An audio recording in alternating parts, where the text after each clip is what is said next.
नमस्कार, बहुत स्वागत है आप सभी का। आप देख रहे हैं आपकी बात मध्य प्रदेश और मैं हूं अभिलाष मिश्रा। आज हम बात करेंगे उन शिक्षकों की जिनके ऊपर तलवार लटक रही है कि उनकी नौकरी रहेगी या नहीं।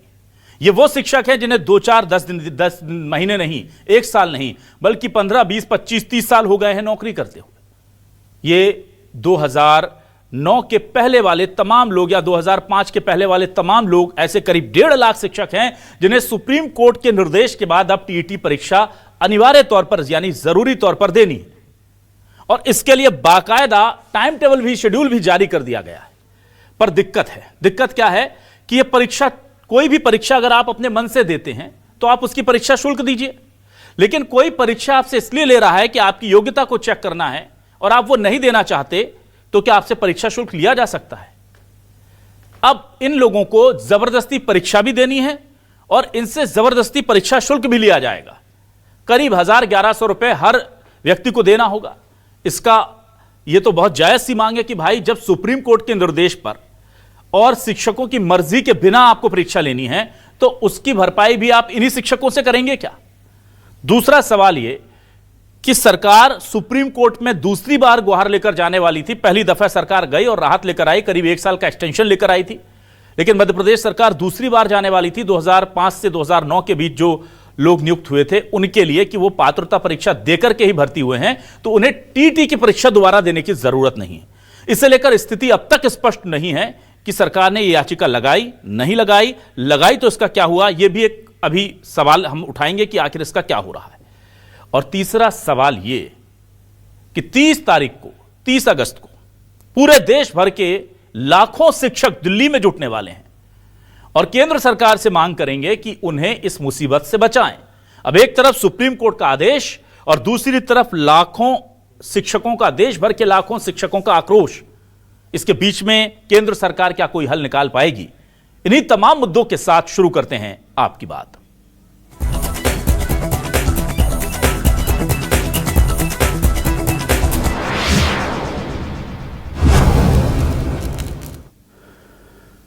तो जिन शिक्षकों को यह परीक्षा देनी है, बेवजह देनी है, वो कह रहे हैं कि हमें तो देने की जरूरत ही नहीं थी, लेकिन सुप्रीम कोर्ट का आदेश है तो सरकार की भी बाध्यता है कि उसे लिया जाए। वो सवाल तो उठा रहे हैं कि भाई फीस क्यों ले रहे हो? फिर हमें देनी ही नहीं है परीक्षा, आपकी मर्जी है, आपको लेना है तो लो, मत लो, फीस भी हम ही दे दें, परीक्षा भी हम दे दें, नौकरी भी हम गवा दें, सब हम ही कर लें क्या? क्या कह रहे हैं शिक्षक, जरा सुनिए। हम लोग 25-25 साल नौकरी में आ चुके हैं और अब वो नॉलेज नहीं रहा पहले जैसा कि हम कॉलेज की पढ़ाई ध्यान में रहे। तो उसमें वर्ग 2 में हम लोग टॉप करके आए हुए हैं। उसके बाद भी टीईटी के एग्जाम के लिए देने में बात कर रहे हैं और इसका शुल्क भी सर एक सब्जेक्ट का 1000 रुपए शुल्क है। जो लोग 98 से कार्यरत हैं, 95 से कार्यरत हैं, उसके बाद से मतलब सब 26-27 साल जिनकी सर्विस हो गई, 50-52 साल उनकी उम्र हो गई है, उनको फिर सेवा में रहने के लिए, ये सेवा में आने के लिए मैं मान सकता हूँ। पुराने जो डॉक्टर्स हैं पीएमटी से सिलेक्ट हुए हैं, आज क्या उनको नीट दिलाएंगे आप? शासन का खुद ही है, शासन खुद यह परीक्षा लेना चाहता है और वह हमें वेतन भी देता है, उसके बाद हमसे उसकी फीस भी लेना चाहता है। मेरा ये कहना है कि जो 40 वर्ष हो गए हैं, 35 वर्ष हो गए, 25 साल उनकी एज भी हो गई है और वो किस हिसाब से एग्जाम देंगे? और आइए अब देखते हैं इस पूरे मामले को लेकर कांग्रेस कैसे हमलावर हो रही है बीजेपी पर। और वो तो यहां भी कह रहे थे, क्योंकि पिछली दफा इसी सब्जेक्ट पर जब हमने डिबेट किया था कि सरकार चाहे तो विधेयक ला करके शिक्षकों को राहत दे सकती है। उधर दूसरी बात वो ये भी कह रहे हैं कि बेवजह कोर्ट कचहरी के चक्कर में शिक्षकों को फंसाया जा रहा है। कांग्रेस के आरोप क्या है, बीजेपी क्या जवाब दे रही है, दोनों बयान सुनिए। तकरीबन 20-20, 22-22 साल से जो शिक्षक हैं, क्या उस समय आपने उनका टेस्ट नहीं लिया था? क्या ये सभी मापदंडों पर खरे नहीं उतरे थे? क्या इन्होंने कोई परीक्षा पास नहीं की थी जब इनकी ये नौकरी लगी थी? उस समय सोचना चाहिए था। माना कि माननीय न्यायालय ने आदेश दिया है तो सरकार आपकी एक केंद्र में, आप अध्यादेश ला सकते हैं शिक्षकों के सम्मान में। जो वो मांग कर रहे हैं उन पर फीस क्यों ली जा रही है 1000 रुपए? वो तो पहले से सब सिस्टम में है, शिक्षक भी है, तो उनकी एग्जाम वैसे ही ले लिया जाए। वो चाहते हैं कि उनका आप ओरल टेस्ट ले लें, वो चाहते हैं अपना ऑफलाइन टेस्ट ले लें, लेकिन आप उनकी मांगों को बिल्कुल दरकिनार कर रहे हैं। टीईटी को लेके माननीय सर्वोच्च न्यायालय दिशा निर्देश दे चुका है। वो बार बार स्पष्ट कर चुका है कि टीईटी की आवश्यकता क्यों है। पात्रता परीक्षाएं शिक्षकों के लिए किस प्रकार की गुणवत्ता का एक मापदंड निश्चित करने का एक विषय है। दूसरी बात यह है कि मध्य प्रदेश सरकार ने शिक्षकों की मांग को जायज ठहराते हुए ऑनरेबल सुप्रीम कोर्ट में एक इंटरवेंशन एप्लीकेशन भी दायर की थी। हमने ऑन एफिडेविट सुप्रीम कोर्ट के सामने भी शिक्षकों की ओर से पक्ष रखा था, लेकिन सर्वोच्च न्यायालय का जो भी आदेश है वो शिक्षकों के लिए, मध्य प्रदेश सरकार के लिए, सबके लिए बंधनकारक है। मध्य प्रदेश सरकार शिक्षकों के साथ में है। उनकी जो जायज मांगे है, किस प्रकार से पात्रता परीक्षा के मापदंड क्या होने चाहिए, किन पैरामीटर्स में टीईटी लेने को सर्वोच्च न्यायालय ने कहा है, तो उसके साथ में खड़ी है। लेकिन विशुद्ध रूप से राजनीति करने वाली कांग्रेस को यह समझने की आवश्यकता है देश न्याय व्यवस्था से चलता है, सरकार की व्यवस्था से चलता है, तो कांग्रेस इसमें राजनीति करना छोड़ दे। चलिए आइए देखते हैं आज के सवाल क्या है। सवाल लेकर आ रहे हैं आपके टेलीविजन स्क्रीन पर। सवाल यह रहे आपके सामने, मर्जी बिना भी टीटी की परीक्षा देना जरूरी, फिर शिक्षकों से परीक्षा फीस की क्यों हो रही वसूली? दिल्ली से देश भर के शिक्षक भरेंगे हुंकार, सुप्रीम कोर्ट के फैसले से राहत के लिए क्या करेगी सरकार? कांग्रेस बोली विधेयक लाकर शिक्षकों की करो भलाई, बीजेपी बोली कांग्रेस शासित राज्यों में विधेयक की याद नहीं आई। एमपी के 1.5 लाख शिक्षकों की नौकरी पर खतरा, टीटी परीक्षा के लिए ना छुट्टी ना वेतन, अब परीक्षा शुल्क भी देना होगा। यह तो सब भाई गड़बड़ है, यहां तो लग रहा है कि कुछ गड़बड़ है। चलिए इस पर बातचीत करने के लिए मेरे साथ कुछ खास मेहमान जुड़ गए हैं। मेरे साथ बीजेपी से वरिष्ठ नेत्री प्रवक्ता मंजरी जैन जी जुड़ गए, उनका बहुत स्वागत करता हूं। मेरे साथ कांग्रेस से वरिष्ठ नेता प्रवक्ता उमेश त्रिपाठी जी जुड़ गए, उनका स्वागत करूंगा। प्रांत अध्यक्ष शासकीय शिक्षक संगठन मध्य प्रदेश राकेश दुबे जी हमारे साथ जुड़ गए, शिक्षकों की मांग लगातार उठाते रहे हैं समय समय पर, उनका स्वागत करता हूं। और वरिष्ठ पत्रकार के तौर पर अजय बोकिल जी ने हमें ज्वाइन किया। Ajay ji welcome to my show. सबसे पहले अब मैं राकेश जी आपके पास आता हूं। राकेश जी देखिए, कितनी कोशिशें हो गई, तमाम सरकार ने अपनी तरफ से कह रही है कि सुप्रीम कोर्ट हम गए थे पहली दफा, दूसरी दफे का मुझे नहीं पता जो कहा गया था कि आपके हित में जाएंगे, गए कि नहीं, लेकिन लगातार कोशिशों के बाद भी परीक्षा के लिए अब टाइम टेबल जारी हो गया है। पहले तो मुझे बताइए, जिन 70,000 75,000 लोगों के लिए 2005 से 9 के बीच में पात्रता परीक्षा देकर के जो शिक्षक भर्ती हुए थे, उनको राहत दिलाने के लिए क्या राज्य सरकार सुप्रीम कोर्ट जो जाने वाली थी वो गई है? और आप लोगों का संगठन, आप लोगों की टीम जो है, क्या उसने भी सुप्रीम कोर्ट में रिव्यू पिटीशन दाखिल की है? पहले तो आपको नमस्कार और बहुत बहुत धन्यवाद कि आज इतने महत्वपूर्ण मुद्दे को आपने उठाया है, जबकि लगभग मध्य प्रदेश के 1.5 लाख और हिंदुस्तान के 25 लाख शिक्षकों की जान सांसत में है जी। उसके लिए बहुत बहुत मैं आपका आभार व्यक्त करता हूँ। माननीय मिश्रा जी, अभी जो आपने पूछा है, पिछले बार जब मेरी आवाज आ रही है? जी बिल्कुल राकेश जी, सुन पा रहे हैं हम आपको। हाँ, तो पिछले बार जब हमारा रिव्यू दाखिल किया था मध्य प्रदेश सरकार ने, वो 17 तारीख को दाखिल हुआ था, 17 अप्रैल को, और 17 की शाम को हमको जानकारी मिल गई थी, 18 को उसके दस्तावेज हमारे पास आ गए थे। पर अभी जो सरकार कह रही है कि हम 2005 से लेकर के 9 के 11 तक के शिक्षकों को लेकर के हम फिर जा रहे हैं न्यायालय, उसके बारे में हमने सुना है, देखा कुछ नहीं, न कोई हमने दस्तावेज देखा है, न कोई कागजात देखे हैं, न उन्होंने जो रिव्यू में फाइल किया है वो देखा है। ये जो प्रक्रिया आज हो रही है, इसमें बहुत सी विसंगतियां हैं। देखिए, आज आपने कर्मचारी चयन मंडल ने आपका ये प्रॉस्पेक्टस जारी कर दिया, टाइम टेबल जारी कर दिया कि कब परीक्षा होनी है, किन विषयों पर परीक्षा होनी है, पर किनकी परीक्षा मध्य प्रदेश के अंदर होनी है, ये मध्य प्रदेश सरकार, स्कूल शिक्षा विभाग या आदिम जाति कल्याण विभाग, ये अभी तक इसकी सूची जारी नहीं कर पाया कि हम 1984 के शिक्षक, 1994 के शिक्षक, ऑपरेशन ब्लैक बोर्ड के शिक्षक, शिक्षा कर्मी के रूप में भर्ती हुए, 2001 और 3 में संविदा शाला शिक्षक के रूप में भर्ती हुए, 2005 में जो परीक्षा देकर के भर्ती हुए, इनमें से किसकी हम परीक्षा लेने जा रहे हैं, ये आज तक हमको नहीं पता है। और ऊपर से इसको मैं अब तुर्रा कहूं या क्या कहूं, यह है कि परीक्षा कौन ले रहा है? अपनी मर्जी से मध्य प्रदेश सरकार। और फीस भरेंगे हम, फीस भरने के लिए कंप्यूटर सेंटर में जाकर के दिन भर छुट्टी लेकर के लाइन में खड़े होंगे हम। परीक्षा देने के लिए भी 6-7 सेंटर बनाए पूरे मध्य प्रदेश के अंदर, जहां आज 55 जिले हैं, जिला मुख्यालय में भी बनाया होता तो समझ में आती। अब जाएंगे तो वहां भी एक दिन पहले जाएंगे, यदि सुबह की शिफ्ट में है, वहां रुकना, रहना, फिर 2 दिन की छुट्टी लेना। हम ये नहीं समझ पा रहे हैं कि ऐसा क्या हमारे प्रति विद्वेष है मध्य प्रदेश सरकार का कि शिक्षकों के साथ इस तरीके से प्रताड़ना मिल रही है। और उस पर देखिए, और इसी समय ई अटेंडेंस लागू कर दी है, ठीक है ना? तो शिक्षक, अब आप कह रहे हो कि परीक्षा भी देना है, हम तैयारी भी नहीं कर सकते अपनी इसमें। तो मैं तो आज आपके माध्यम से मध्य प्रदेश सरकार, स्कूल शिक्षा विभाग और ट्राइबल एजुकेशन दोनों से ये मांग करूंगा कि अब हमारी, चूंकि आपने टाइम टेबल जारी कर दिया, सिलेबस जारी कर दिया है, तो हमको सवैतनिक अवकाश दे दिया जाए परीक्षा होने तक का, ताकि शिक्षक जो 25 साल 30 साल पहले पढ़ाई छोड़ चुका है और इस स्तर की आप जो परीक्षा और सर सुनिए, ऑनलाइन परीक्षा, हमारा जो 55-56 साल का शिक्षक है वो आज भी कंप्यूटर का माउस नहीं पकड़ पा रहा है, क्योंकि शिक्षक पढ़ाई पढ़ी नहीं थी। स्कूलों में 1ली से 8वीं तक में भी ऐसी कोई हमको जरूरत नहीं पड़ी कि हमको कंप्यूटर सीखना पड़े। तो हम तो सीधे अपना विषय पढ़ा रहे थे, 1 से 8 तक का जो था उसमें हम हर साल हमको ट्रेनिंग देते थे, उसमें हम तक 1 से 8 तक का जो आप पूछे, मैं आपके अभी इसमें टीवी चैनल पर मुखागर बताने को तैयार हूं, पर माउस पकड़ते हमसे भी नहीं बनता। उस माउस को पकड़ा करके कंप्यूटर की परीक्षा होगी। हो सकता है अभी हमारे सम्मानीय प्रवक्ता बैठी हैं भाजपा की, तो वो उसका पक्ष लेकर के कहे कि नहीं कंप्यूटर उपयोगी है, कंप्यूटर उपयोगी है, पर उनके लिए है जिनको उसका प्रशिक्षण दिया गया हो, भर्ती होके आ रहे, वो हमारे बिल्कुल एक्सपर्ट है। पर 55 साल का, 50 साल का, 56 साल का शिक्षक जिसने इनको भी पढ़ाया होगा, हमारे आयुक्त महोदय को भी पढ़ाया होगा, वो आज इस स्थिति में नहीं है कि अचानक आप उसको एक दिन पढ़ा करके वो कह दो कि हम कंप्यूटर में परीक्षा देने चले जाएंगे।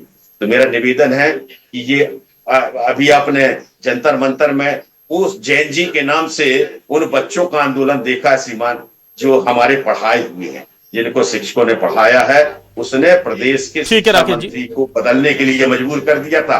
गुरजनों का आंदोलन न होने दीजिए, निवेदन कर रहा हूं मैं इस चैनल के माध्यम से। ठीक है राकेश जी। उमेश जी आपके पास आता हूं। उमेश जी देखिए, बहुत जायज मांग। पहला तो मुझे यही समझ में नहीं आता कि परीक्षा सुप्रीम कोर्ट के निर्देश पर देनी है, शिक्षक नहीं चाहते, लेकिन कह रहे हैं कि फीस आपसे लेंगे भाई हर विषय की 1000 रुपए। ये तो लगभग वो हो गया। और उसके बाद नौकरी अगर इनकी चली जाती है तो ये तो पैसे देकर के अपना घर जला करके फूंक करके आ गए। मतलब ये तो पहली कौम होगी गुरुजनों की, हमारे माननीय गुरुजनों की, जो खुद की फांसी का फंदा भी बाजार से खुद ही खरीद के लेकर के आइए और लगाइए और फिर लटक जाइए। बच गए तो आपकी किस्मत, वरना निपट जाइए। मतलब ये चल क्या रहा है भाई? सुप्रीम कोर्ट ने इनको परीक्षा देने के लिए बोला, ये कह रहे हैं हमें परीक्षा नहीं देनी है, सरकार कह रही सुप्रीम कोर्ट का आदेश देना पड़ेगा और उसके लिए पैसे भी दीजिए आप हमें। कैसे? देखिए, जो शिक्षक संघ के यहाँ पैनलिस्ट बैठे हैं, उन्होंने शिक्षकों की, गुरुजनों की पूरी व्यथा बड़े विस्तार से बताई है जी। लेकिन भारतीय जनता पार्टी जो है, जब अतिथि शिक्षकों ने मुख्यमंत्री का घर का घेराव किया, उसके बाद से भारतीय जनता पार्टी ने यह तय कर लिया कि हमें एन केन प्रकारेण शिक्षकों को दबाना है, क्योंकि ये तो आरएसएस और भारतीय जनता पार्टी फांसीवादियों की सरकार है। इनमें पढ़ने लिखने पढ़ाने का कोई प्रक्रिया है नहीं। इसलिए गुरुजन जो शिक्षकों को पढ़ा रहे थे, अब उनको किसी प्रकार से कंट्रोल करने की पूरी यत्न लगाया जा रहा है। उसी के तहत सुप्रीम कोर्ट का ऑर्डर हुआ और ऑर्डर के बाद सरकार ने कोई रिव्यू या कोई इसकी सेकंड लाइन की ऑपरेशन उसको ठीक कराने के लिए किया नहीं। नहीं उमेश जी, ये लोग गए तो देखिए उमेश जी, कि बेचारा शिक्षक जो कि समाज में सर्वाधिक सम्मानित व्यक्ति होना चाहिए, वो बेचारा लाइन में खड़ा है, वो जगह जगह धरना प्रदर्शन कर रहा है। जिन शिक्षकों के पढ़ाए हुए बच्चे आज नीट में, जेई में आईएएस आईपीएस हैं, वो पुनः बेचारे लाइन में खड़े होकर अपनी योग्यता का प्रमाण पत्र लेके खड़े हैं। ये तो ऐसे ही हो साहब कि कोई बहुत बड़ा डॉक्टर जो है वो कहे साहब ठीक है, मैं एक बार फिर से जो है ये एमबीबीएस के बाद जो इंटर्नशिप करना चाहता हूँ, मुझे देखना कैसे क्या ऑपरेशन होते हैं। ये तो मजाक बना दिया शिक्षकों का। इससे घोर अपमान क्या होगा। और देखिए, ये आड़ ले रहे हैं सर्वोच्च न्यायालय की। सर्वोच्च न्यायालय के कितने मामले जिसमें सरकार ने पार्लियामेंट में और विधानसभा में उसके खिलाफ बिल लाए हैं। अभी ट्राइब्यूनल एक्ट में जो है, गवर्नमेंट ऑफ इंडिया ने ट्राइब्यूनल में कितनी उम्र के लोग होंगे, कितनी उनकी योग्यता होगी, कितना क्या टर्म होगा, उस पर 2021 का जो सुप्रीम कोर्ट का जजमेंट था उसको ओवरटर्न करके उन्होंने एक पार्लियामेंट में बिल ले आए। अभी चुनाव आयुक्त की नियुक्ति के संबंध में जो सुप्रीम कोर्ट का निर्णय था कि भैया चीफ जस्टिस ऑफ इंडिया भी मेंबर होंगे, उसको ओवरटर्न कर दिया उन्होंने पार्लियामेंट से। तो जहां इनकी स्वार्थ होता है वहां भारतीय जनता पार्टी को सर्वोच्च न्यायालय नहीं दिखता है, लेकिन जहां स्वार्थ नहीं होता है वहां उनको दिख जाता है। ऐसे इलेक्शन रिफॉर्म में एडीआर वाली पिटीशन में भी जो चंदा उगाही का मामला था उसमें इन्होंने अपने हिसाब से ले आए। पीएम केयर फंड जो है उसकी कहीं जांच नहीं होगी, क्योंकि ये इनके हित की बातें हैं। तो ये हाथी के दांत दिखाने के खाने के कुछ और हैं। ये कह के कि हमें शिक्षकों का टीईटी टेस्ट सुप्रीम कोर्ट ने कहा है। देखिए, सुप्रीम कोर्ट में जाते, पक्ष को ठीक से रखते थे, टाइम ले सकते थे, सब हो सकता था। टाइम तो एक साल एक्सटेंड करा के लाई ना सर सरकार। मंशा ये है शिक्षकों को दबा के अपने कंट्रोल में उमेश जी, जो सही बात है वो ये है कि राज्य सरकार गई और 1 साल का एक्सटेंशन मिला, वो तो गए थे रोक लग जाए इस पर सुप्रीम कोर्ट ने कहा रोक नहीं लगाएंगे, 1 साल का और आपको टाइम दे देते। तो टाइम तो एक्सटेंशन करके लाए हैं वो। हाँ, लेकिन जो जायज सवाल है, मैं मंजरी जी से वो सवाल ले लेता हूं कि मंजरी जी, चलिए सुप्रीम कोर्ट ने कह भी दिया, लेकिन सरकार दोबारा जाने वाली थी 2005 से 2009 के उन शिक्षकों के लिए जिन्होंने ऑलरेडी पात्रता परीक्षा देने के बाद नौकरी हासिल की थी। आपने ये वादा किया, ये सुना हमने, ये खबर हमने भी अपने साथियों को दे दी, ये लोग बड़े खुश हो गए, राकेश जी वगैरह तमाम लोग। और फिर उसके बाद अचानक से बम फूटता है क्या कि टाइम टेबल जारी हो गया। अब ये हमें फोन करके कह रहे हैं भाई आप लोग तो कह रहे थे कि सरकार जा रही है हमारे पक्ष में दोबारा से कोर्ट, और ये तो टाइम टेबल जारी हो गया, आप कुछ दिखाते हैं होता कुछ है। तो हमारी भी विश्वसनीयता पर सवाल खड़े होते हैं। पहले स्थिति स्पष्ट कीजिए, क्या सरकार दोबारा इन 1.5 लाख शिक्षकों की खातिर सुप्रीम कोर्ट में जाने वाली है कि भाई 2005 से 2009 के बीच माननीय अदालत को बोलने वाली है कि इनकी पात्रता परीक्षा हुई थी, पहले तो इन 70,000 लोगों को रिलीफ दे दीजिए, बाकी के 70-75,000 बचे हैं उसके लिए हम सोचते हैं क्या करना है। ये कब करेंगे आप मैम? हाँ, देखिए अभिलाष जी, सरकार पहले भी शिक्षकों के साथ खड़ी हुई थी और आज भी शिक्षकों के साथ पूरी संवेदनशीलता के साथ खड़ी हुई। माननीय न्यायालय का जो निर्देश है उसका पालन कराना भी सरकार की जिम्मेदारी है, प्रशासन की जिम्मेदारी है, उसका पालन भी करा रहे हैं। तो जब सरकार जब गई शिक्षकों का पक्ष रखने के लिए, तो उसके लिए हमें 2 साल का समय मिला। उसके अलावा जो हमारे वरिष्ठ शिक्षकगण हैं जिनके रिटायरमेंट में 5 से 4 साल बचे हुए हैं, उनको ये पात्रता परीक्षा नहीं देनी है। और देखिए, एक बात और मैं कहना चाहती हूँ, माननीय हमारे शिक्षक भी बैठे हुए हैं, और कि हम बच्चे हमारे देश का भविष्य है, तो उनके लिए गुणवत्तापूर्ण शिक्षा मिले, उसके हम सबको चिंता भी होनी चाहिए। बाकी अभी जब शिक्षकों के एग्जाम होंगे तो सरकार ने इसके लिए भी तैयारी की है कि डिजिटल रूप से उनको कैसे प्रशिक्षण दिया जाए ताकि उनको किसी भी तरीके की कोई दिक्कत एग्जाम में ना आए, उनको कैसे ट्रेंड किया जाए उसके लिए भी सरकार की योजना में है। और निश्चित तौर पर जैसे ही ये एग्जाम की डेट घोषित हो ही गई है तो सरकार भी अब इसके ऊपर काम कर रही है और जल्दी शिक्षकों को इसका प्रशिक्षण भी दिया जाएगा। तो क्या मंजरी जी, देखिए अभिलाष जी, कि 2005 से 2009 के शिक्षकों के बीच, मंजरी जी, शिक्षकों को राहत दिलाने आप कोर्ट जाएंगे या नहीं, ये जवाब मेरा नहीं आ पाया अभी भी। मैं आ रही हूँ आपकी बात पर भी, लेकिन मैं अपनी बात तो रख दूं पूरी। जी। जो बातें हुई है, जो हमारे अन्य पैनलिस्टों ने बात की है, उनकी बात का भी जवाब आ जाए, आपकी बात का भी जवाब दूंगी जी। दूसरी बात यह है कि चाहे इंजीनियर हो, डॉक्टर हो, उनकी हमेशा उनको अपग्रेड और अपडेट रहना होता है, और समय समय पर उनके भी प्रशिक्षण होते हैं, उनके भी एग्जाम होते हैं। तो जब हमारे देश के भविष्य का निर्माणकर्ता जो है, जिन्हें हम गुरु की और ईश्वर की उपाधि देते हैं, अगर वो भी समय के साथ, अब देखिए बहुत सारी चीजें बदल गई हैं, हम डिजिटल रूप से कितने समृद्धशाली हो गए हैं, आज स्मार्टफोन आ गए हैं, कंप्यूटर्स आ गए हैं, बहुत आगे निकल चुके हैं, तो हमें शिक्षा भी उसी गुणवत्तापूर्ण देनी होगी। रही बात शिक्षकों को कैसे राहत मिले, निश्चित तौर पर हमारी सरकार इस पर विचार कर रही है। और मुझे जहां तक जानकारी है, अधिकृत जानकारी तो मैं नहीं दे रही, पर मुझे ये जानकारी है जहां तक कि सरकार शिक्षकों के पक्ष में तैयारी कर रही है और फिर से वो माननीय न्यायालय से निवेदन करेंगे। तो हम शिक्षकों के साथ पूरी संवेदनशीलता के साथ खड़े, लेकिन हमें हमारे भविष्य की भी चिंता करनी होगी, सभी शिक्षक गणों को चिंता करनी होगी। आज जैसे हमारे वरिष्ठ शिक्षक बैठे हुए हैं, उन्होंने कहा कि हमको कंप्यूटर चलाना नहीं आता है, तो देखिए हम कभी ना कभी तो कुछ ना कुछ सीखेंगे। मंजरी जी, सीधे बंदूक लेकर के युद्ध लड़ने नहीं भेजा जाता ना, उनकी नौकरी का सवाल है। आप मंजरी जी मेरे एक सवाल का जवाब दीजिए। मंजरी जी, आप संवेदनशीलता से विचार कर रही हैं, 2028 डेट है, अगस्त 2027 से 27 है शायद, राकेश जी 1 साल पड़ा हुआ है। 28 2028 क्या डेट है? 2028। टाइम टेबल आपने आज जारी कर दिया, 31 अगस्त 2028। सोचिए, टाइम टेबल आपने 2 साल पहले जारी कर दिया और 2 साल पहले इनकी परीक्षा ले रहे हो। प्रशिक्षण दिलाने का आपका कोई अभी तय नहीं है, बंदूक लेके सीधे बोले, उनको बताया भी नहीं गोली कहां से डालना है इसमें और ट्रिगर कहां से दबाना है कि युद्ध में चले जाइए। कहा कि सरकार ने ये तय किया है कि जो हमारे शिक्षकगण है उनको कैसे प्रशिक्षित किया जाए। तो भाई पहले प्रशिक्षण देंगे कि पहले परीक्षा लेंगे मंजरी जी? जी हमारे माननीय अधिकारी जरा मुझे बताएं कि पहले प्रशिक्षण दिलाएंगे ना? आपने टाइम टेबल किसका जारी किया प्रशिक्षण का? हाँ तो ठीक है ना, टाइम टेबल में अभी 1 माह का टाइम है। अच्छा, 1 महीने में आप सबको प्रशिक्षण दे देंगे? उनकी तैयारी हो जाएगी। वाह, उनको डिजिटल रूप से ही तो इतना भरोसा अपने शिक्षकों पर कि 1 महीने में कंप्यूटर चलाना सीख लेंगे, लेकिन बच्चों को पढ़ा पा रहे हैं इतना भरोसा नहीं है हमारे शिक्षकों पर। अपग्रेड और अपडेट हो जाएंगे, ऐसा बहुत बड़ा उनका कोई ऐसा अच्छा मंजरी जी चलिए होने वाला। समय समय पर हमारे शिक्षकगण ऐसे एग्जाम देते अच्छा रहे। मंजरी जी तो उन्होंने आज तक जिंदगी भर जो पढ़ाया है वो जो पढ़ा है, और जो आगे जो नई टेक्निक या कुछ सिलेबस जुड़ा है उसका अध्ययन होगा। मंजरी जी बहुत अलग तो ऐसा अध्ययन नहीं होगा। मंजरी जी एक चीज और स्पष्ट करके जाइए, हफ्ते की पढ़ाई मंजरी जी वो गुरु है, मंजरी जी उनको तो हमसे ज्यादा समझ में आता है।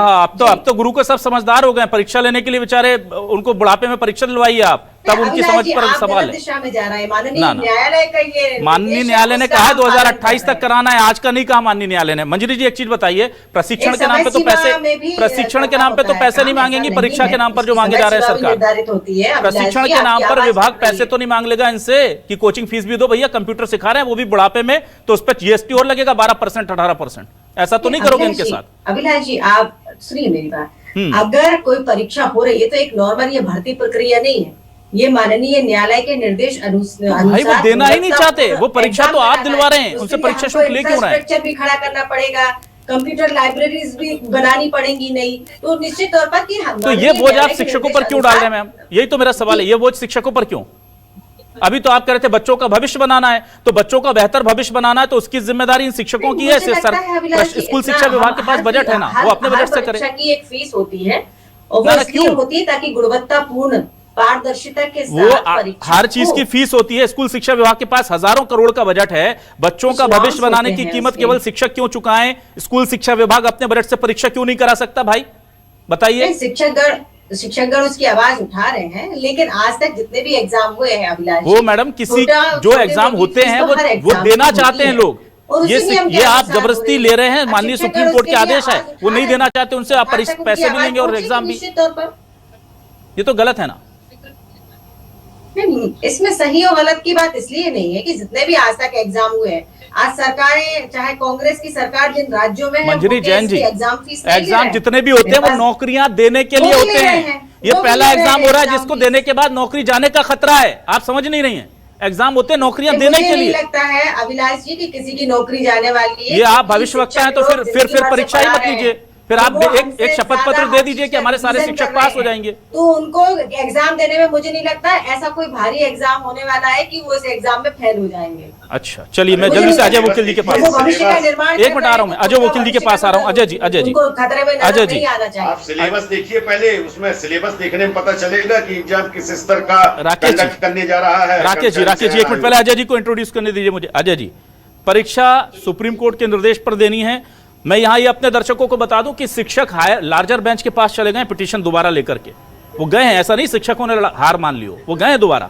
सरकार गई नहीं गई, सरकार अभी संवेदनशीलता से विचार कर रही है। स्कूल शिक्षा विभाग के तो कहने ही क्या, उन्होंने पहले प्रशिक्षण बाद में देंगे, पहले एग्जाम का टाइम टेबल घोषित कर दिया, फिर कह रहा है पैसे भी दे दो एग्जाम के, फिर कहेंगे प्रशिक्षण का पैसा दो। अब अजय वकील जी मुझे ये बताइए, 1.5 लाख शिक्षक हैं और एक बहुत वैलिड ग्राउंड है कि 2005 से 2009 के बीच करीब 70,000 शिक्षकों ने पात्रता परीक्षा दे करके नौकरी हासिल की थी, लेकिन यह बात अभी सुप्रीम कोर्ट के सामने रखी ही नहीं गई है और इधर परीक्षा की तारीख दे दी गई। तो क्या आपको लगता नहीं है कि यार अगर हम देख रहे हैं कि 2028 तक की डेट हमारे पास है, तो कम से कम हम एक बार इनका फेयर जो पॉइंट ऑफ व्यू है वो तो रख दें माननीय कोर्ट में जाकर के। स्कूल शिक्षा विभाग को रखना चाहिए कि नहीं सर? नहीं, आप बिल्कुल सही कह रहे हैं। अगर इसमें ये जो आप बता रहे हैं कि अभी ये वाला 2005 से 2009 के बीच के जो शिक्षक पात्रता परीक्षा पास करके आए और उनको फिर से अगर परीक्षा दिलाई जा रही, तो इसका तो कोई औचित्य नजर नहीं आता मेरे को जी। और हाँ, ये है कि उसके पहले वाले जो हैं, जो आरटी लागू होने के पहले जिनकी नियुक्तियां हुई हैं और जो किसी शायद मेरिट बेसिस पे उनका सिलेक्शन हुआ होगा या अंकों के आधार पर हुआ होगा, तो उनकी पात्रता परीक्षा ली जाए, वो बात सही है। और सुप्रीम कोर्ट का जो निर्णय है वो सैद्धांतिक रूप से सही है कि जो शिक्षक बच्चों को पढ़ा रहे हैं, उन बच्चों का कम से कम भविष्य सुरक्षित करने के लिए ये तो तय हो कि जो शिक्षक पढ़ा रहे हैं उनकी योग्यता क्या है, उस हिसाब से ठीक है। लेकिन जो शिक्षक इसमें व्यावहारिक बातें जो मुद्दे उठा रहे हैं, व्यावहारिक समस्याएं उनकी जो है उस पर भी सरकार को ध्यान देना चाहिए। और अभिलाष जी, मेरा कहना तो यह है कि मध्य प्रदेश में बगैर परीक्षा के असिस्टेंट प्रोफेसरों के 2 बार ऐसा मामला हुआ है कि सर कैबिनेट ने निर्णय लेकर उनको रेगुलर कर दिया। अर्जुन सिंह जी के जमाने में एडहॉक अपॉइंटमेंट हुए थे असिस्टेंट प्रोफेसरों के, जो बगैर पीएससी के उनको रेगुलर कर दिया गया। इसी तरह इमरजेंसी अपॉइंटमेंट हुए थे, शायद वोराजी के जमाने की बात है ये, और वो भी अंकों के आधार पर उनको सिलेक्शन हुआ था और उसके बाद उनको भी कैबिनेट डिसीजन का रेगुलर कर दिया। तो सवाल ये है कि फिर स्कूली शिक्षकों के मामले में क्यों नहीं हो सकता है। अब एक बात और भी है कि ये चूंकि मध्य प्रदेश का अकेले का मामला नहीं है और चूंकि सुप्रीम कोर्ट निर्णय है तो इसमें केंद्र सरकार को ही कुछ करना पड़ेगा। केंद्र सरकार अगर विधेयक ला करके इनको इस फैसले को पलट देती है तो कर सकती है, लेकिन इस सरकार की नीयत पे निर्भर करता है कि सरकार चाहती क्या है। लेकिन अगर इस सरकार ऐसा नहीं करती है तो सुप्रीम कोर्ट के आदेश का पालन तो उसको करना पड़ेगा। ठीक है, बिल्कुल। और प्रशिक्षण के पहले एग्जाम की डेट डिक्लेयर करने का तो ये मुझे भी समझ में नहीं आ रहा है। वो परीक्षा ले रही है, एक प्रैक्टिकल चीज है कि प्रशिक्षण के पहले ही एग्जाम की डेट डिक्लेयर कर दी, इन्हें पता ही नहीं कंप्यूटर पे कैसे एग्जाम देना है। ये बेसिक चीज तो उनको कम से कम सिखा देनी चाहिए ना। देखिए, मेरे को इस बात में थोड़ा शक है कि लोग बिल्कुल कंप्यूटर नहीं जानते होंगे, क्योंकि आज मोबाइल तो हर अनपढ़ आदमी भी ऑपरेट कर लेता है, स्मार्टफोन ऑपरेट कर लेता है, तो कंप्यूटर का बिल्कुल एबीसीडी भी नहीं जानते होंगे शिक्षक अधिकांश, क्योंकि उनको छोड़ दीजिए, ऐसी संख्या तो बहुत कम लोगों को होगी। हाँ, ये जरूर है कि रेगुलर उनको उस तरह से ऑपरेट करने की आदत नहीं होगी, क्योंकि शायद गांव के स्कूलों में हो सकता है कि कंप्यूटर ना हो, सरकारी स्कूलों में हो सकता है ऐसा। लेकिन फिर भी हाँ, ये है कि उनको प्रशिक्षण दिया जाना चाहिए, और अगर परीक्षा आप ले रहे हैं तो कम से कम 1 महीना पहले तो उनको मौका देना चाहिए। ठीक है राकेश दुबे जी, 30 तारीख को आप लोग एक बड़ा आंदोलन करने वाले हैं और मुझे लग रहा है कि पिछले 1-2 दशक में शिक्षकों की इतनी बड़ी तादाद शायद प्रस्तावित है दिल्ली में, जब कई राज्यों से, उड़ीसा, मेघालय, त्रिपुरा, मध्य प्रदेश, छत्तीसगढ़, राजस्थान, ये तमाम नाम चला रहे हैं हम, कहां के राज्यों से लोग आ रहे हैं। 25 लाख शिक्षकों में से सभी का आह्वान किया, अगर इसमें 50,000, 1 लाख भी पहुंच गए तो एक बड़ा जन आंदोलन होगा। क्या मांग करने जा रहे हैं केंद्र सरकार से आप?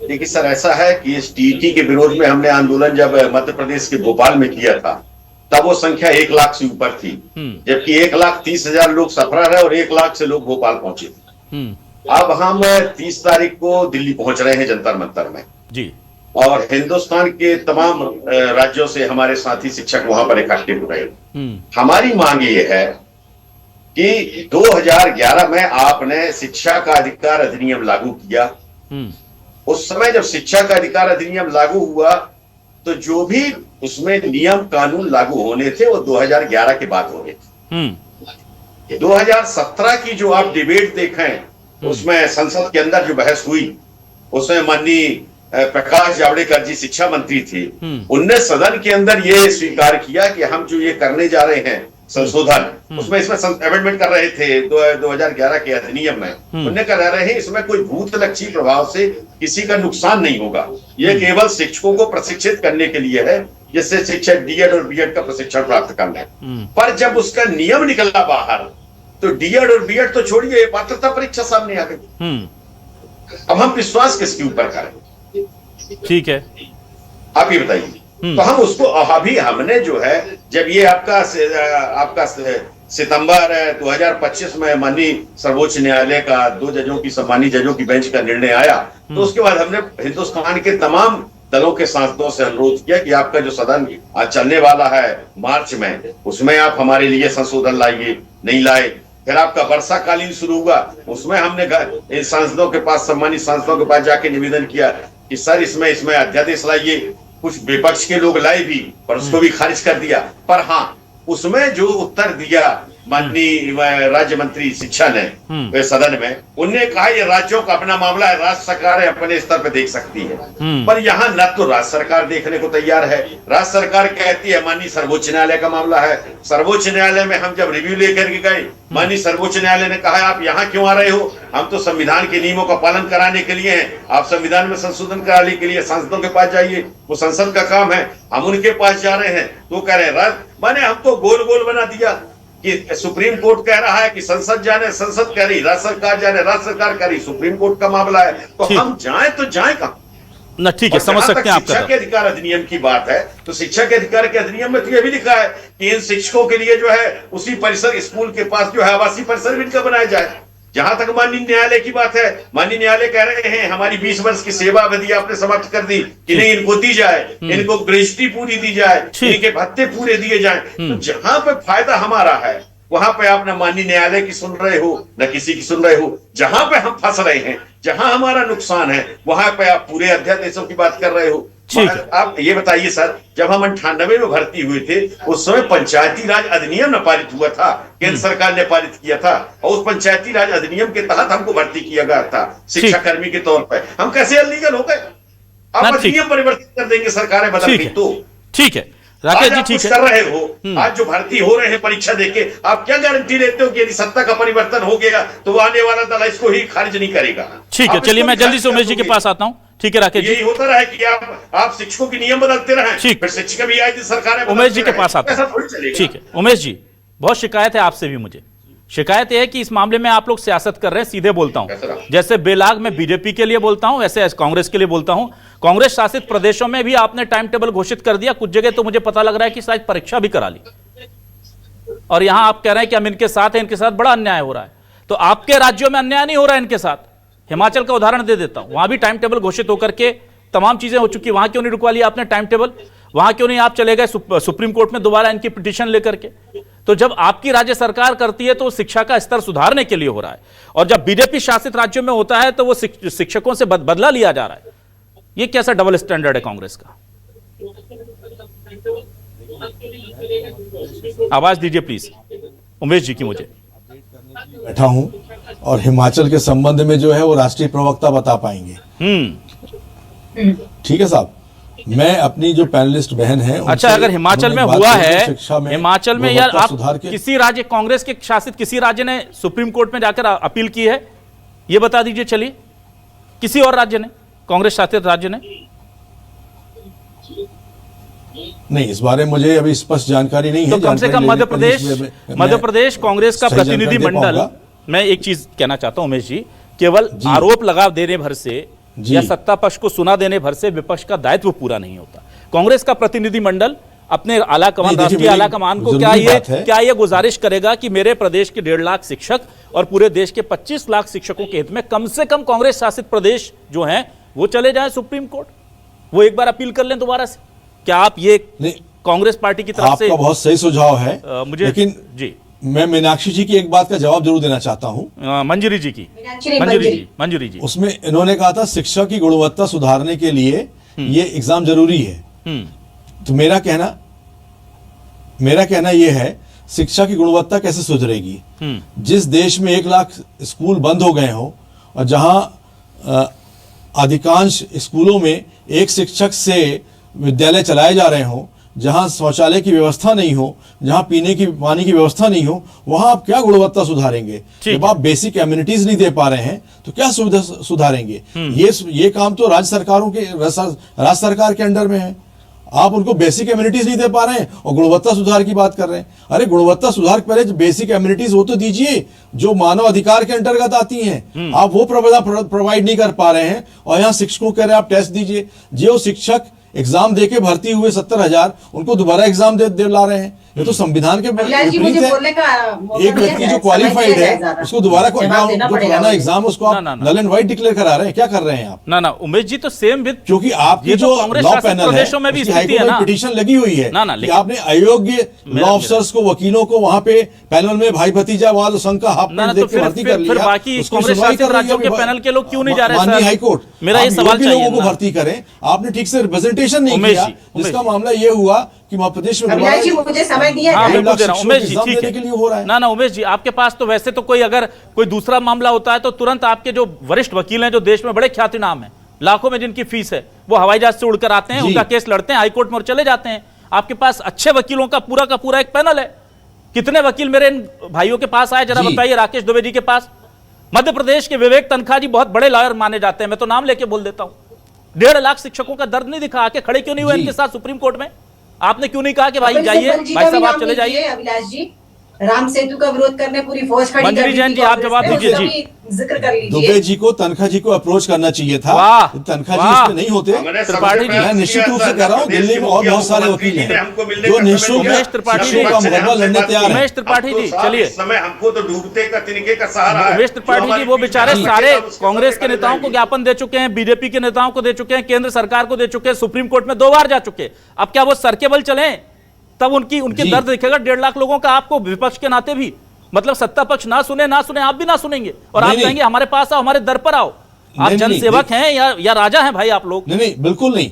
मैं दुबे जी की बात से सहमत हूं, और दुबे जी कोई चलिए। दिन दिनांक समय बता दें, मैं जो इनको यदि कानूनी सलाह अधिवक्ताओं की चाहिए, मैं उसके लिए भी इनको मदद करने तैयार बिल्कुल हूं। करना चाहिए, और सर। जो हमारे नेता हैं जो इस बात को पार्लियामेंट में सर, आप रखना चाहते हैं, मेरे टीवी पर दिल्ली में आकर के कांग्रेस का बीजेपी को बकायदे जितना तो कोसना काहे कोसिए नहीं सेल है। है? मंजरी जी, आप जवाब दीजिए। जो राम सेतु मंजरी जी, जवाब सरकार जी का जरूर धन्यवाद देंगे सर। फौज खड़ी उन्हें कर हमारे सकते पक्ष थे को न्यायालय समझ के अंदर, तो एक उसका आध धन्यवाद वकील देंगे। हमारे शिक्षकों के उसमें भी खड़ा कर देते सपोर्ट में। दूसरी बात ये, आपने स्कूलों की गुणवत्ता के ऊपर बात की, तो मैं बता देना चाहती हूँ बहुत अच्छे से कि 2003 के पहले शिक्षा का स्तर क्या था। आपने गुरुजी परंपरा से मध्य प्रदेश के अंदर शिक्षा कराई, जिनको 500 रुपए और 1000 रुपए देते थे, तब आपको मानवाधिकार याद नहीं आया।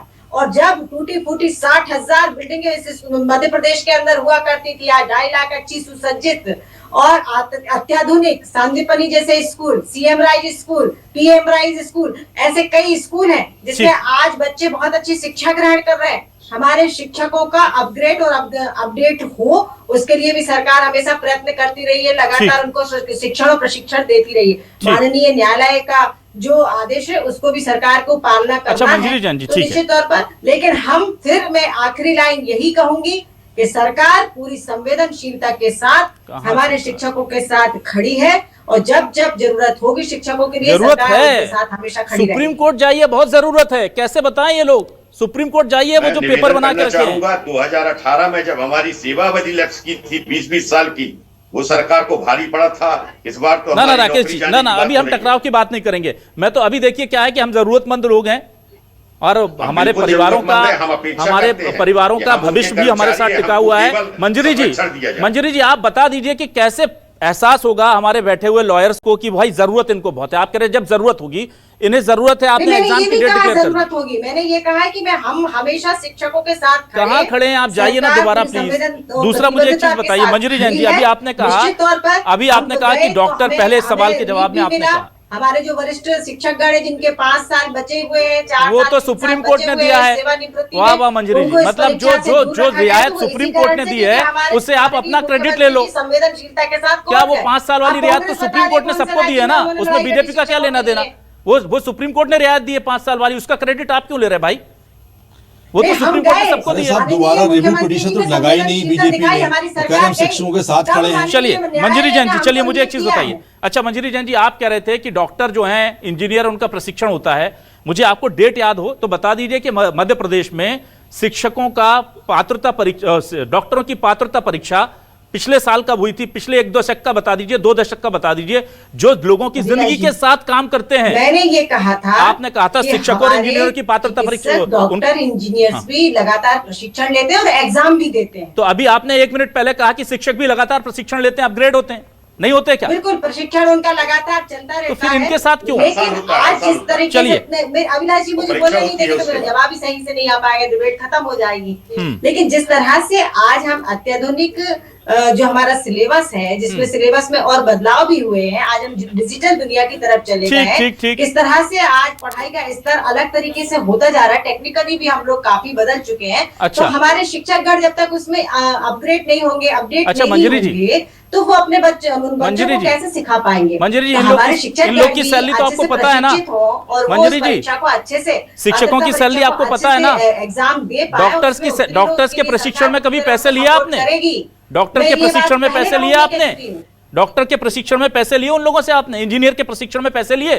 इनसे क्यों ले रहे हैं? चलिए मैं जल्दी से अजय वकील जी के पास आता हूं। ऐसे प्रशिक्षण आयोजित नहीं किए सरकार की तरफ से, पर मैंने ये कहा कि लगातार वो खुद एग्जाम भी देते हैं, उनका प्रशिक्षण वो खुद करते हैं, उनके कई सेमिनार तो ये भी करते हैं। आप इन्हें इनको इतना कमतर मत जानिए। आपको क्या लग रहा है ये जो 1980 में पास आउट होंगे, लेकिन अभी तक 1980 के पास शिक्षकों आउट का के अभी इस तक तरह पढ़े की नहीं कोई होंगे चीजें। organization ने चलिए अजय वकील जी आपके शिक्षण पास नहीं आता हूँ। कराया। अजय जी, क्या लगता है कि जेन्युइन तरीके से अगर शिक्षक एक साथ होकर के 30 तारीख को दिल्ली में पहुंचते हैं, 25 लाख की अगर मंजरी जी हो गया, मंजरी जी प्लीज। शिक्षण कार्य हो बच्चों के लिए तो उसमें क्या दिक्कत? दिक्कत ये है कि आपका तरीका गलत है। अगर आपको ये नहीं समझ में आया अभी तक कि दिक्कत क्या है, पर बहुत तरीका गलत है। आप पैसे भी इनसे ले रहे हैं, नौकरी भी नहीं की जाएगी। डालना चाहिए, क्यों नहीं डाले? क्यों आधा अधूरा ऐसा कानून बनाया? तो आप लोगों ने इतने कानून बदल दिए, आपने इतने कानून बदल दिए, इनके लिए क्यों नहीं बदल रही मंजरी जी? कांग्रेस की आदत बन गई है। मंजरी जी, आपने इतने कानून बदल दिए, आप कांग्रेस छोड़िए, आप बदल दीजिए ना इनके लिए। भाजपा की सरकार थी मैम केंद्र में। अजय वकील जी, वो चलिए अजय वकील जी, मुझे ये बताइए, क्या 30 तारीख को जो शिक्षक अगर पहुंचते हैं दिल्ली में तो एक बड़ा दबाव बन सकता है क्या केंद्र पर? क्योंकि राज्य सरकारें केंद्र पर शिफ्ट करती हैं, केंद्र राज्य सरकारों की तरफ भेजती है, राज्य सरकार कहती है कोर्ट चले जाओ, कोर्ट में जाते तो कोर्ट कहता है राज्यों से बात कर लो या सांसदों से बात कर लो। सांसद में कांग्रेस कहती है कि हमसे तो पूछे नहीं, वो फूफा की तरह बैठे कि हमारे दर पे आओ। भाई आप विपक्ष हो, बताइए जीतू पटवारी को कौन न्योता देता है वहां पर कि किसान ने आत्महत्या कर ली, उसके घर आने का कोई न्योता देता? जाते हैं ना जीतू पटवारी, इनके पास क्यों नहीं आ रहे इनकी समस्या पूछने? और सरकार के अधिकारी कहते हैं कि हम जाएंगे, पर अभी हम संवेदनशीलता से विचार कर रहे हैं, इसलिए अभी तक नहीं गए। इतने संवेदनशील है कि एग्जाम डेट आ गई, बिना प्रशासनिक आदेश के क्या एग्जामिनेशन बोर्ड डेट निकाल देगा, टाइम टेबल निकाल देगा? तो जब आप प्रशिक्षण दिया नहीं, बताया नहीं किन किन को एग्जाम देना है, 2005 से 9 के बीच वालों को देना है कि नहीं देना, और सीधे डेट निकाल दी, तो ये लग नहीं रहा है कि कम्युनिकेशन गैप है या जानबूझ करके ये सब क्रिएट किया जा रहा है? सर देखिए अभिलाष जी, ऐसा है कि ये समस्या मैंने पहले भी कहा कि ये केवल मध्य प्रदेश की नहीं है, ये 18 राज्यों की समस्या है और 25 लाख शिक्षकों की समस्या है जी। तो इसमें राज्य सरकार के जो प्रयास हैं वो सीमित हैं। केंद्र सरकार को ही इसमें आगे बढ़ करके कोई फैसला लेना पड़ेगा। अगर 30 तारीख को जंतर मंतर पे शिक्षकों का भारी प्रदर्शन होता है तो सरकार पर निश्चित रूप से दबाव बनेगा। अब हो सकता है कि इसमें राजनीतिक श्रेय लेने की लड़ाई चले, वो अलग बात है, लेकिन केंद्र सरकार को, मोदी सरकार को इस मामले में विधेयक ला करके, अध्यादेश ला करके इसको रोकना पड़ेगा। वही एकमात्र रास्ता है। और कांग्रेस उसमें समर्थन करे, विपक्ष को भी चाहिए। वो सरकार नहीं करती है तो फिर और क्या अजय वकील जी, विपक्ष क्या जब जानता है सब, निश्चित रूप से तो समूचा विपक्ष का केंद्र को यह प्रस्ताव दे सकता है 30 तारीख से पहले। आप जैसे बताया कुछ राज्यों ने शायद परीक्षा ले भी ली है, हाँ, डेट आ गई उनकी। तो ये सब इसका निदान एक ही है कि कोई सरकार इसमें ठोस निर्णय करे और अध्यादेश लेकर के फैसले को पलटे, ठीक है, या फिर इसको इम्प्लीमेंट कराए। दो ही रास्ते हैं। ठीक है, मैं बहुत माफी चाहूंगा राकेश जी, 10 मिनट ओवर हो गए हमारे डिबेट को, सिर्फ इसलिए क्योंकि 1.5 लाख शिक्षकों का मामला था। मैं इसको यहीं पर वाइंड अप करूंगा। ना मैं फिर आऊंगा आप लोगों का एक और डिबेट में रखूंगा अगर जरूरत पड़ी तो। ये जब सरकार गई न्यायालय में तो ना ठीक है मंजूरी जी, आप न्यायालय गए थे, उसकी बात कहानी खत्म हो गई, उसके बाद आपने दूसरा आश्वासन दिया था, वो पूरा नहीं हुआ। लेकिन उम्मीद करते हैं कि अब आप कम से कम जाकर के बोल दीजिएगा कि वो संवेदनशीलता से जो विचार चल रहा है वो नतीजे तक पहुंचा दीजिए। जैसे टाइम टेबल जारी हुआ, एक डेट बता दीजिए कितनी तारीख को याचिका लगाएंगे तो अच्छा लगेगा। फैसला तो सुप्रीम कोर्ट को करना है, कवायद तो कीजिए। बहुत बहुत शुक्रिया मंजरी जैन जी, उमेश त्रिपाठी जी, राकेश दुबे जी, अजय वकील जी हमारे साथ जुड़ने के लिए, इस डिबेट का हिस्सा बनने के लिए। तमाम दर्शकों का शुक्रिया, नमस्कार।